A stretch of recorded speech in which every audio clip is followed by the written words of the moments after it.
Eh bien bonjour à tous, messieurs, dames, j'espère que vous allez bien. Aujourd'hui on se retrouve pour la dernière journée de la semaine. On est le 2 février du coup, il est 20h07, donc on est bien avant la clôture de Wall Street. Et le CAC 40 qui a fini tout juste dans le vert, plus 0,05%. On est à 7592 points. On a pratiquement été chercher les 7600. On n'a pas réussi à clôturer au-dessus, enfin en tout cas sur la barre des 7600. L'Eurostox qui fait un plus 0,34, le DAX plus 0,35, le FTSE moins 0,09, le Dow Jones pour l'instant est à plus 0,31, le Nasdaq qui grossit de plus 1,60, le Nikkei 225 moins 1,76, le pétrole Brent 77,42$, le 11 d'or 2036,71$, l'euro USD 1,079$, le Bitcoin 42 981$. Palmarès du SRD, on a General Electric qui fait un plus 3,67, le TSStat plus 3,16, Valorec plus 3,10. Au niveau des plus fortes baisses, on a Dassault Systèmes moins 2,57, Vetoquinol moins 2,66, Electra qui perd moins 5,81. Alors, que s'est-il passé sur cette journée d'aujourd'hui? On a eu déjà le rapport sur l'emploi américain qui ne s'est absolument pas passé comme prévu. Effectivement, on a eu pratiquement le double d'emplois, je crois, de tête créés, d'emplois non agricoles créés. Et ce qui ne va absolument pas dans le bon sens, effectivement. Alors, ce qui en plus, j'ai envie de vous dire, confirme ma suspicion sur le fait que la Fed pourrait éventuellement baisser ses taux en mars, ce n'est pas du tout. Enfin, c'est encore pire. Enfin, on va vous dire, ça va dans cette supposition, si vous voulez, que ce n'est pas possible. Puisqu'on a des indicateurs, si vous voulez, qui sont pour l'instant trop inflationnistes pour que la Fed prenne une décision en mars de baisser les taux. Alors, je vous dis ça hier où ils ont très clairement, enfin durant la semaine, je crois que c'était hier ou avant-hier, je crois. La Fed a clairement dit voilà, que pour l'instant, ils ne pensaient pas vraiment que l'échéance de mars fera l'affaire. Le marché avait un peu anticipé, j'ai envie de vous dire, et puis même était reparti plutôt vers les juin, juillet, je crois, de tête, pour un potentiel desserrement monétaire. Ceci dit, vous voyez qu'effectivement, on a des marchés américains qui ont très, très, très bien performé aujourd'hui.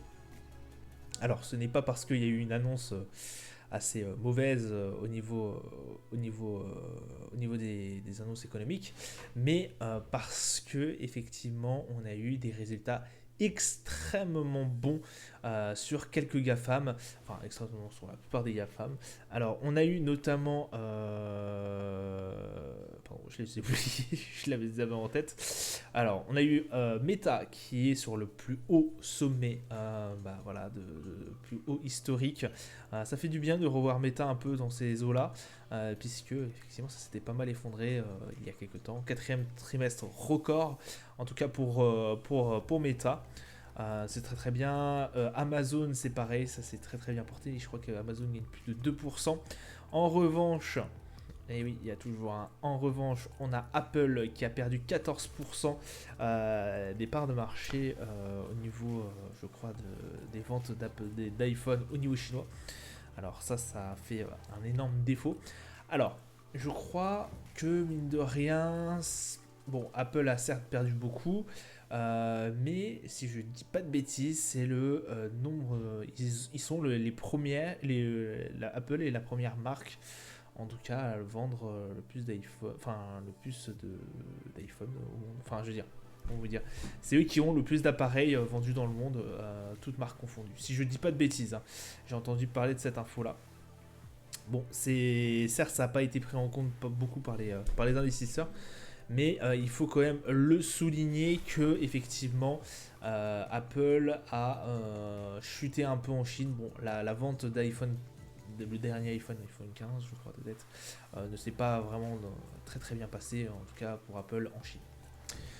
Voilà un peu ce qui a secoué les marchés, et c'est pour ça notamment qu'on a un Nasdaq et un Dow Jones qui continuent leur progression et de manière frénétique, malgré les annonces microéconomiques. Ça reste quand même voilà, des bonnes nouvelles en tout cas qu'on a eu au niveau de la tech. Calendrier d'annonce économique, on a eu le taux de chômage et le paiement non agricole, donc forcément les créations d'emplois au niveau non agricole, c'est pratiquement 2 fois, enfin c'est plus de 3, ouais, pas plus de 3 fois, mais c'est plus de 2 fois et demi en fait ce qui était prévu sur le papier, donc c'est énorme.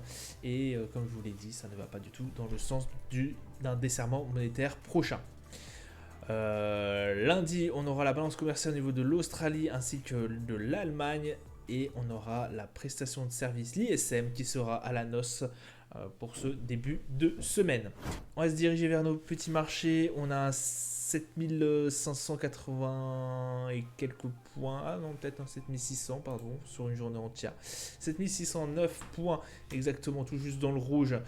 Pour notre CAC 40, ça se passe pas trop mal, j'ai envie de vous dire. 60 au niveau du RSI.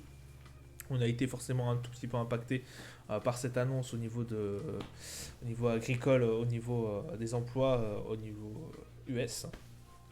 Bon, ça reste grossièrement dans la tendance. On peut rebondir sur 7600 et puis repartir en haut. Hein. C'est clairement possible dans les semaines qui viennent. Le MACD qui reste sur une tendance haussière et puis quand même un petit peu de volume. Sur un bon volume, j'ai envie de vous dire, pour cette fin de semaine, pour ce vendredi.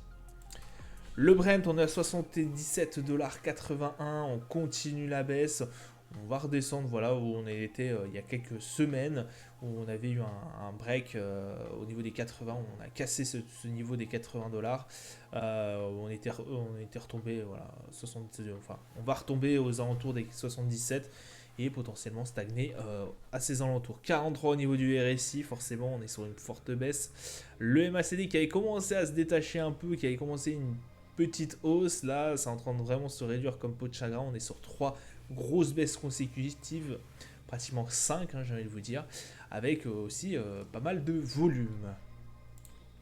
Le 11 d'or 2037,58$, c'est une grosse descente pour le 11 d'or qui revoit son RSI du coup repartir sur la moyenne à 52, on est proche de la moyenne. Le MACD qui est sans grande tendance. On avait 4 séances consécutives de belles hausses. Alors mine de rien, on n'avait que des mèches, alors surtout 2 grosses mèches, mais pas vraiment une bougie entière. Là, cette fois-ci, on a eu quand même une belle baisse. On est aux alentours des 2037$, on est à 2059 et quelques hier. Belle baisse quand même. Hein. Un volume qui reste quand même tout à fait intéressant à regarder. Le S&P qui continue son ascension après hier une très très belle journée. Et bah écoutez, le S&P continue. Hein, écoutez, il est pratiquement sur les plus hauts sommets de la journée. Il est même sur le plus haut. Sur le plus haut de la journée, on est en train de refaire des records historiques. C'est assez incroyable. Le 69 au niveau du RSI, ça continue de pousser fort. Hein. Le MACD toujours en belle tendance haussière et un volume qui est assez intéressant. Le Nasdaq, et bah écoutez, le Nasdaq qui est reparti de plus belle, hein, 17 664, forcément boosté par tous les résultats des GAFAM, 66 au niveau du RSI, que dire de plus, hein, on est sur les plus hauts, on est clairement sur les plus hauts, et écoutez, ça se porte très très bien, et on a un beau trade qui s'est fait. Hier a été aussi une très belle journée. Et là, ça s'annonce encore prometteuse. On attendra la semaine prochaine aussi quelques indicateurs, mais aussi quelques résultats d'entreprise qui pourraient nous permettre de remonter encore plus. Et pourquoi pas d'aller chercher encore un bon petit tech price. Le Dow Jones, bah on y est presque aussi. On est toujours sur nos plus hauts, pratiquement à 62. On a plus de 70 au niveau du RSI. On est vraiment sur la zone de surachat. Et un MACD, voilà, toujours en tendance haussière. Beau volume. Hein, on a un bon volume. 39 000 pratiquement atteint, hein, on a 38 707, encore un petit effort et on arrivera au tech price et ça sera parfait pour nous. On aura fait un petit trade qui aura duré certes très peu de temps mais qui nous aura bien profité. J'hésite à couper ces positions là pour effectivement ne pas me taper le roulement de position sur le week-end. Voilà, c'est à voir par la suite, mais ouais, je vous comptais le dire. En tout cas, ça sera tout pour moi pour aujourd'hui. Je vous souhaite une excellente journée et une bonne soirée à vous. Je vous dis à plus tard. Ciao, ciao.